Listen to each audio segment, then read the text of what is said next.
오늘 함께 나눌 하나님 말씀은 요한계시록 2장 12절에서 17절 말씀입니다.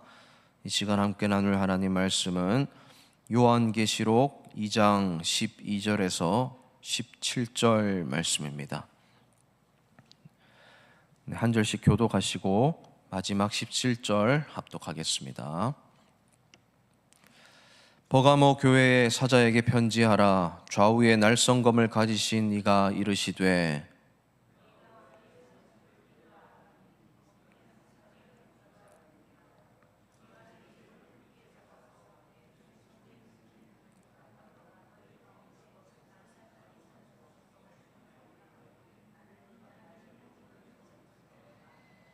그러나 내게 두어 가지 책망할 것이 있나니 거기 내게 발람의 교훈을 지키는 자들이 있도다. 발람이 발락을 가르쳐 이스라엘 자손 앞에 걸림돌을 놓아 우상의 제물을 먹게 하였고 또 행음하게 하였느니라.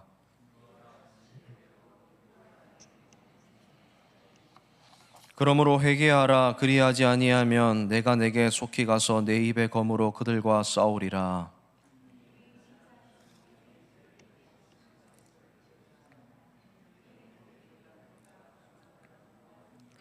또 흰 돌을 줄 터인데 그 돌 위에 새 이름을 기록한 것이 있나니 받는 자 밖에는 그 이름을 알 사람이 없느니라.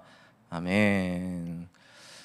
지금 이 장은 소아시아 7교회를 향한 사도 요한의 편지다라는 사실을 계속 살펴보고 있습니다. 이 7교회지만 모든 교회를 대표하고 있기 때문에 우리 교회의 모습, 내 모습을 살펴볼 수가 있는 것입니다. 그리고 이 7교회에 보내는 편지는 다 공통된 형식을 가지고 있습니다. 먼저는 인사를 합니다. 교회별로 인사를 하고 그 다음에 예수 그리스도가 어떤 식으로 교회를 다스리고 있는지 예수님의 모습을 각 교회 특징별로 묘사를 하고 있습니다.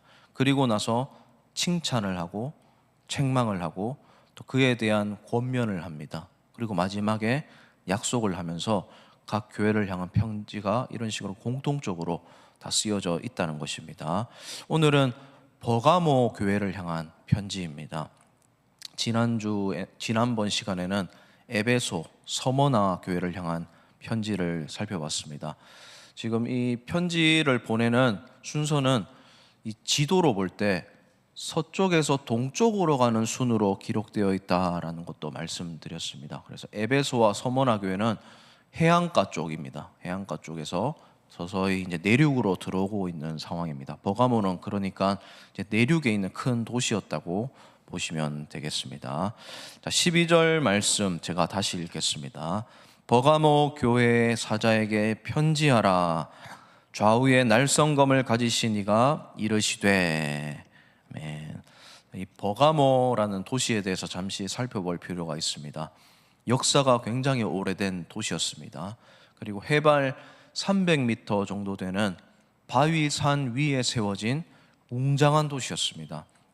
그래서 이 로마는 이 버가모를 아시아, 이 소아시아 지역의 수도로 정하면서 총독부를 두었던 곳입니다. 이 버가모라는 이름 자체가 요새화된 견고한 요새라는 의미를 가지고 있습니다.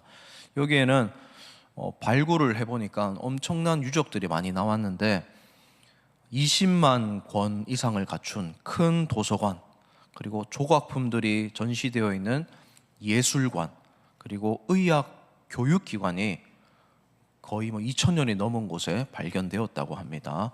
그리고 이곳은 양피지 생산이 활발했던 곳입니다. 이 양피지를 뜻하는 영어 단어, 이 펄치먼트라는 단어 자체가 이 버가모라는 곳에서 어원이 비롯되었습니다. 이 성경에 버가모가 어떤 식으로 세워졌는지 설립 기록은 없습니다.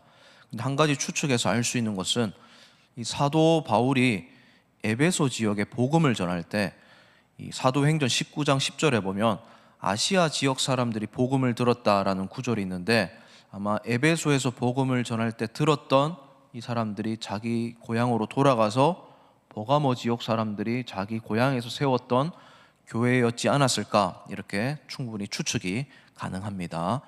자, 이 버가모 교회에게 편지하면서 인사를 하면서 예수님의 모습을 아주 독특하게 묘사합니다.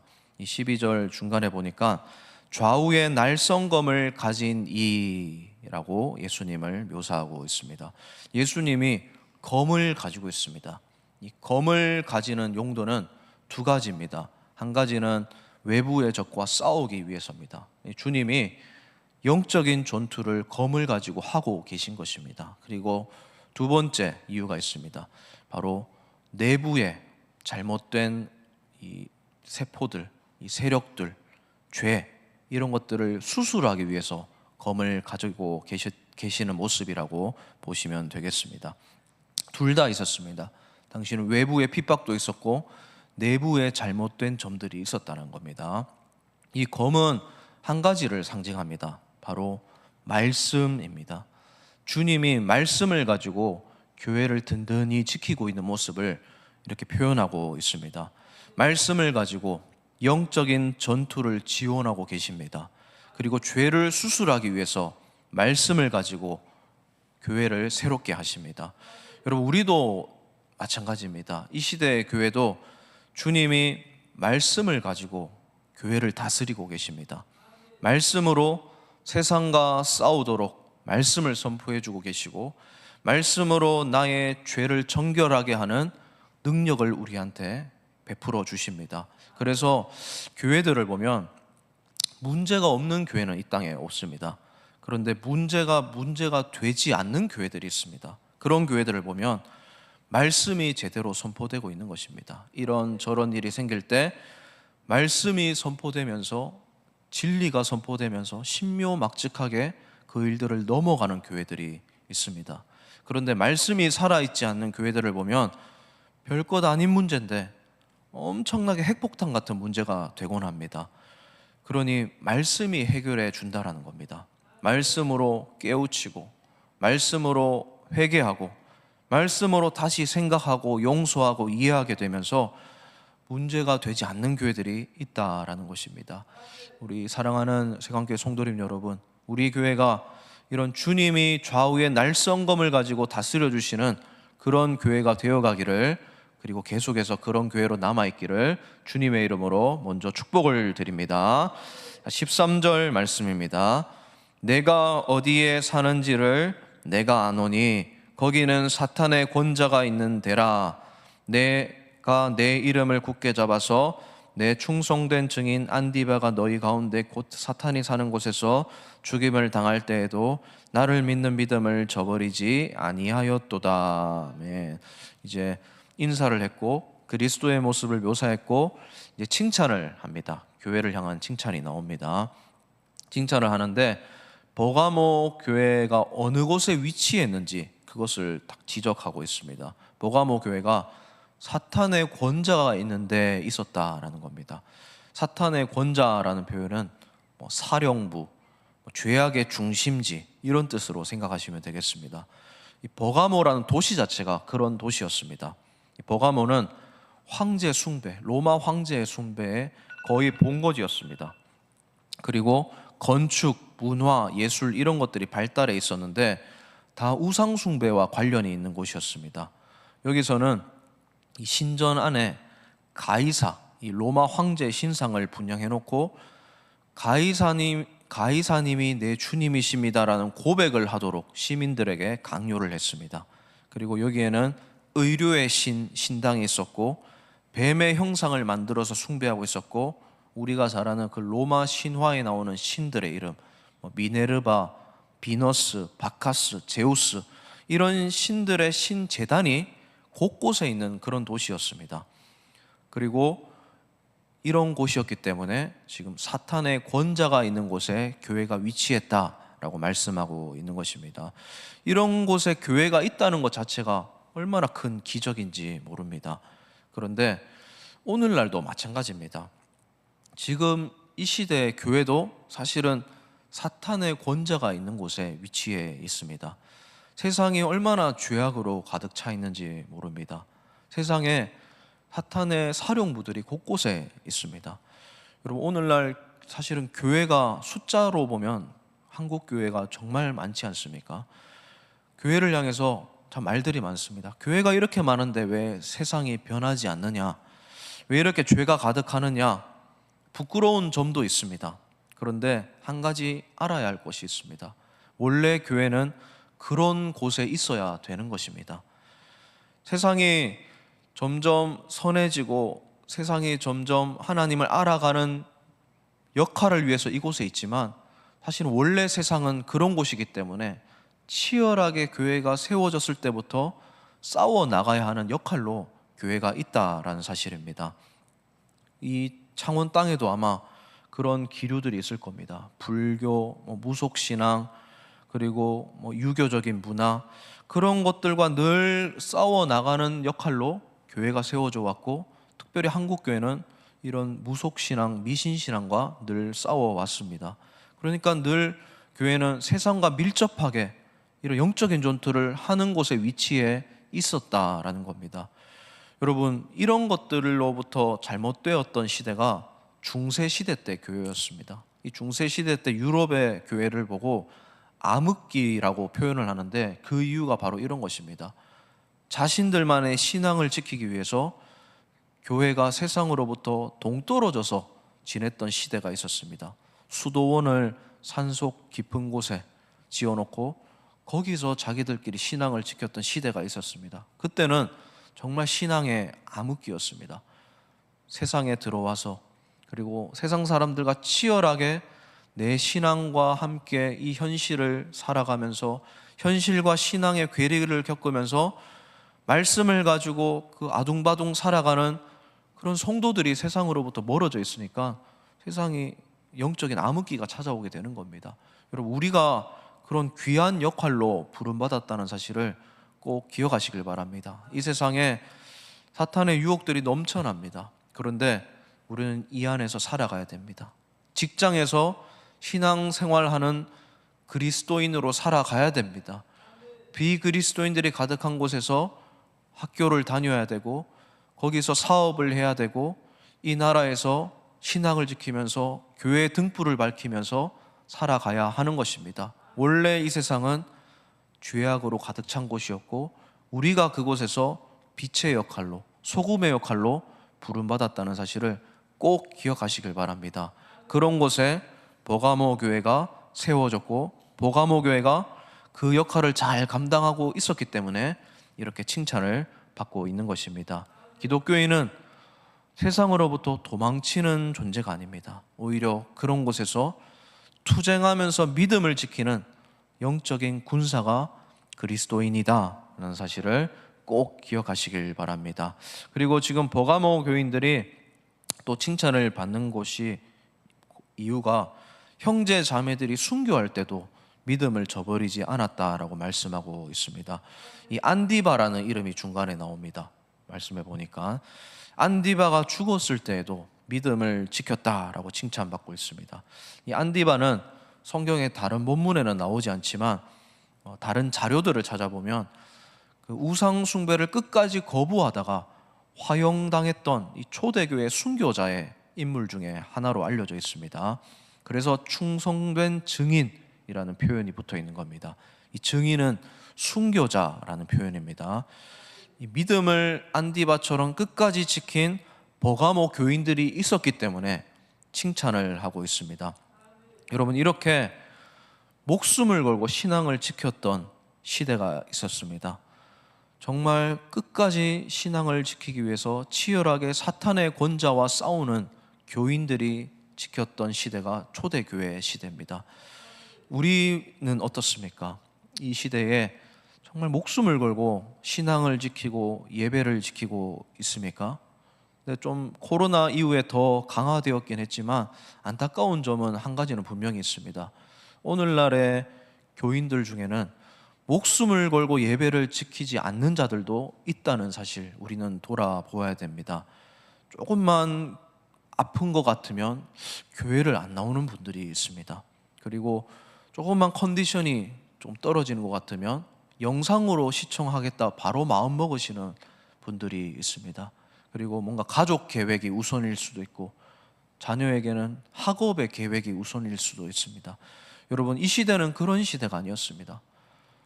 핍박이 오고 박해가 와도 끝까지 신앙을 지켰던 이 버가모 교회 교인들을 우리가 생각할 필요가 있습니다. 재산을 몰수당할 수도 있었고, 삶의 터전을 다 빼앗길 수도 있었고, 사회적으로 거의 타살처럼 고립되게 우리를 핍박하는 무리들이 가득히 있었던 시대가 버가모 교회가 자리 잡고 있던 버가모라는 도시의 상황이었습니다.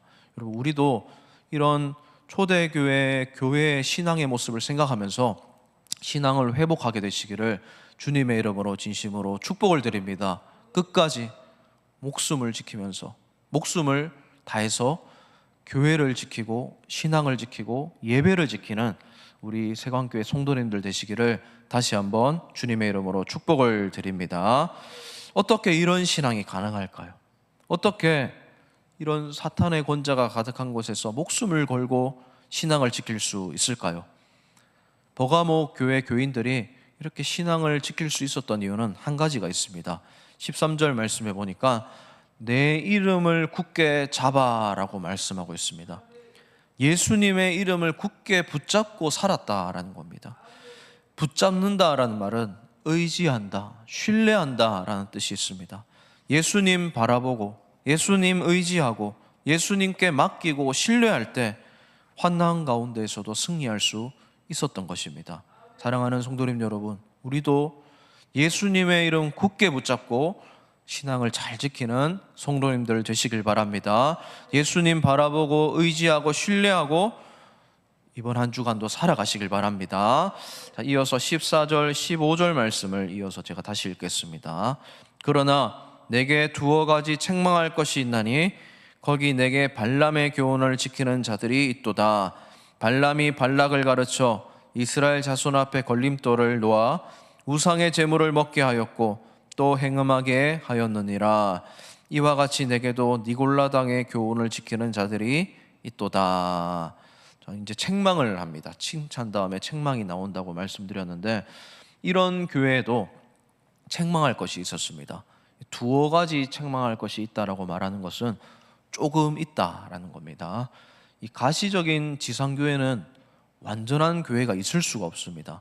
왜냐하면 사람이 없으면 문제가 없을 건데 사람이 있는 곳에 늘 문제가 있기 때문입니다. 그래서 저 천국에 있는 지금 우리 눈에 안 보이는 저 불가시적인 교회에 다니기 전까지는 문제가 늘 동반되어 있다라는 사실을 우리는 기억하고 교회에 다녀야 됩니다.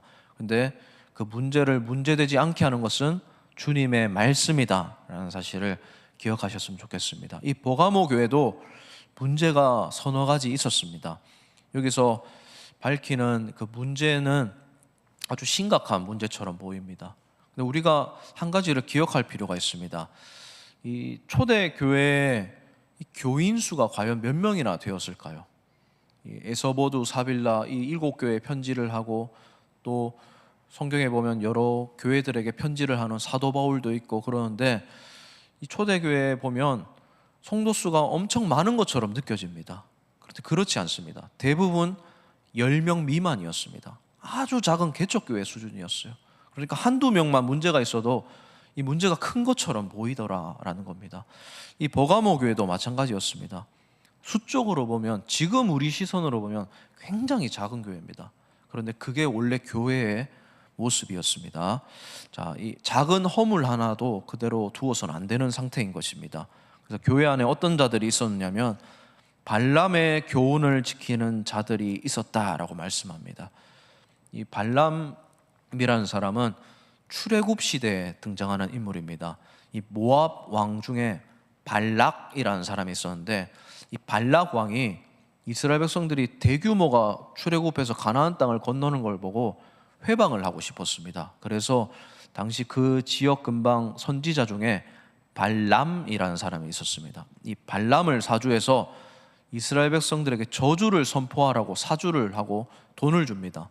이 발람은 돈을 받았으니까 저주를 하려고 하는데 하나님이 강권적으로 개입하셔서 발람의 입술을 꾹 닫아버리게 하십니다. 그리고 나서 발람이 말씀이 전파가 안 되니까 다른 방법을 씁니다. 이스라엘 백성들에게 여성을 동원해서 음행을 유도하게 하고 우상을 숭배하게 하는 그런 유혹을 하는 방법을 쓰게 되었습니다. 그 일로 이스라엘 백성들 상당수가 유혹에 넘어가서 심판을 받은 내용이 민수기 22장에서 25장에 나옵니다.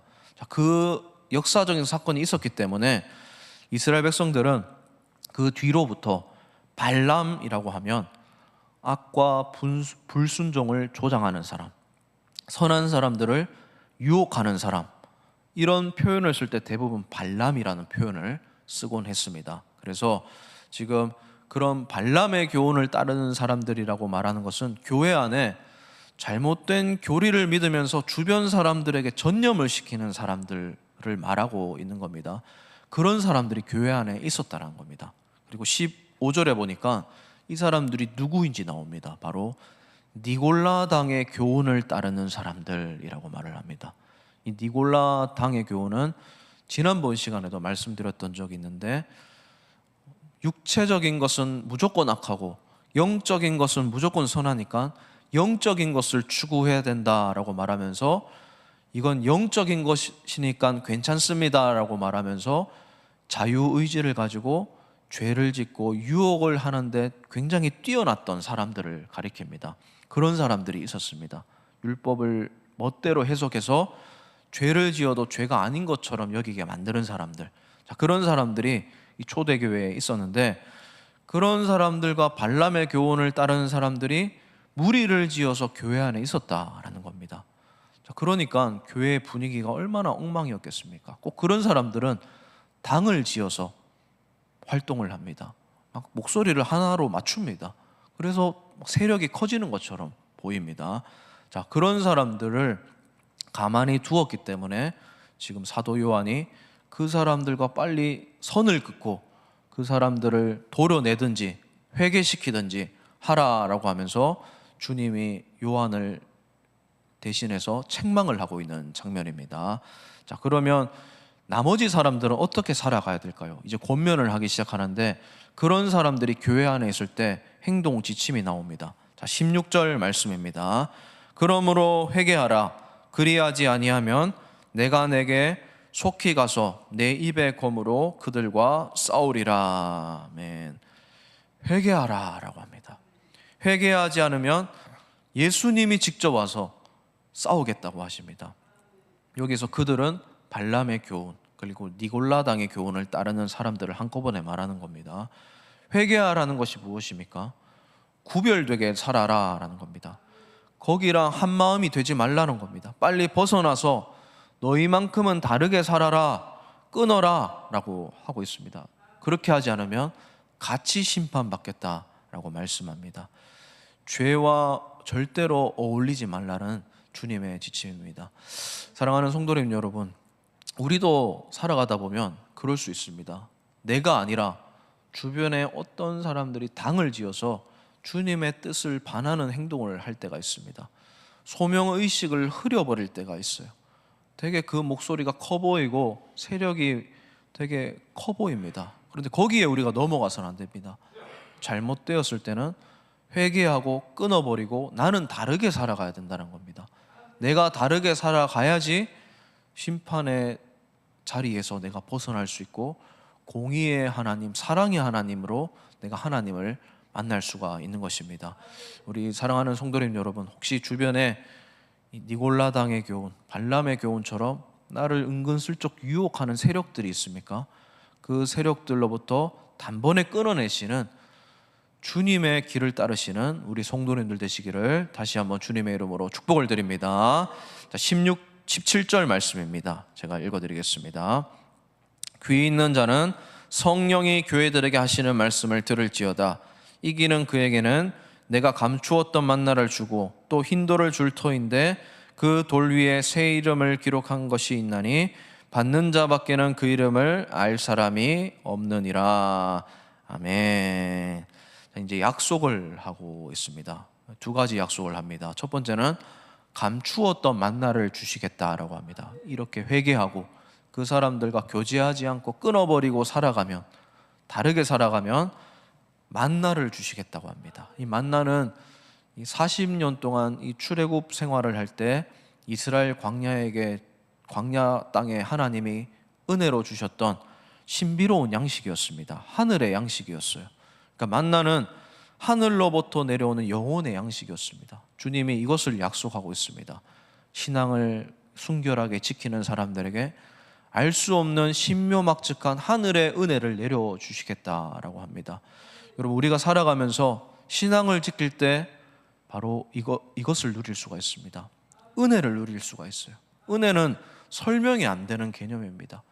하늘로부터 값없이 주어지는 것입니다. 은혜를 한 가지로 개념으로 요약할 수가 없습니다. 우리말로 형용할 수가 없습니다. 이 신비로운 하늘에 감추었던 은혜, 만나와 같은 은혜, 우리에게도 늘 주어지게 되기를, 그 은혜를 먹고 살아가시게 되는 우리 성도님들 되시기를 다시 한번 주님의 이름으로 축복을 드립니다. 그리고 두 번째 주시는 약속은 이름이 새겨진 휜 돌을 주시겠다고 합니다. 이 휜 돌에 대해서는 여러 가지 학설이 있지만 가장 유력한 해석은 이것입니다. 당시 로마 법정에서 판결을 할 때 내리던 방식 중에 하나가 돌을 내리는 것이었습니다. 이 돌을 배심원들이 가지고 있다가 이 사람이 무죄다라고 하면 휜 돌을 이 사람에게 주었다고 합니다. 그런데 유죄다 그러면 검은색 돌을 이 사람에게 쥐어줬다고 합니다. 그러니까 지금 휜 돌을 주시겠다고 약속하는 것은 마지막 심판의 자리에서 주님께서 무죄를 선언해 주시겠다, 의롭게 해 주시겠다, 의로운 자다라고 칭해 주시겠다라고 약속하고 있다라는 것입니다. 이 무죄인지 유죄인지는 그때 가서야 판결 나겠지만 당사자는 알게 되는 것입니다. 여러분, 이 버가모 교회의 입장을 한번 생각해 보시길 바랍니다. 교회 외부에는 외부로 오는 핍박이 있었습니다. 사단의 권자가 가득한 곳에 교회가 세워져 있습니다. 교회 내부에는 복음을 흐리는 자들이 있었습니다. 니골라당, 발람의 교훈을 따르는 자들이 있었습니다. 이런 곳에서 영적인 싸움을 해나가야 되는 것입니다. 얼마나 외로웠겠습니까? 그런데 주님이 좌우의 날성검을 가지고 지켜주시니 또 한편으로는 얼마나 든든했겠습니까? 주님 때문에 안심이 되는 거예요. 그리고 주님이 하늘에 만나 은혜를 내려주시겠다고 약속하고 있고, 그 믿음을 지키는 자들에게 의롭다라고 의로운 사람으로 칭해 주시겠다고 약속하고 있는 것입니다. 이거는 복음인 것입니다. 사단의 권자가 가득한 곳에서 신앙을 지킬 수 있는 유일한 힘, 주님의 이름을 붙잡고 살아가는 것임을 이 성도들이 이 편지를 받으면서 깨닫게 되었던 것입니다. 사랑하는 성도님 여러분, 우리도 마찬가지입니다. 이 세상에서 우리를 미혹하는 일들이 얼마나 많은지 모릅니다. 얼마 전에 일어났던 나라에 대한 큰 일도 있었지 않습니까? 이 나라에 대한 염려도 있을 겁니다. 또 세상적인 근심도 있으실 겁니다. 개인적인 유혹과 시험과 또 내 안에 있는 어두움과 싸우시는 분들도 있을 겁니다. 여러분, 이럴 때 우리는 주님의 이름 붙잡고 이겨내야 되는 겁니다. 외로운 싸움이 아닙니다. 주님이 함께 싸워주고 계십니다. 주님이 가장 강력한 날성검을 가지고 우리 교회를, 나를 지켜주고 계십니다. 여러분, 이 은혜 그리고 이런 확신 꼭 기억하시면서 이번 한 주간 또 다가오는 고난 주간을 말씀으로 이겨내시고 주님의 이름 붙잡고 살아가시는 우리 세관교회 성도님들 되시기를 마지막으로 주님의 이름으로 축복을 드립니다. 이 시간 자리에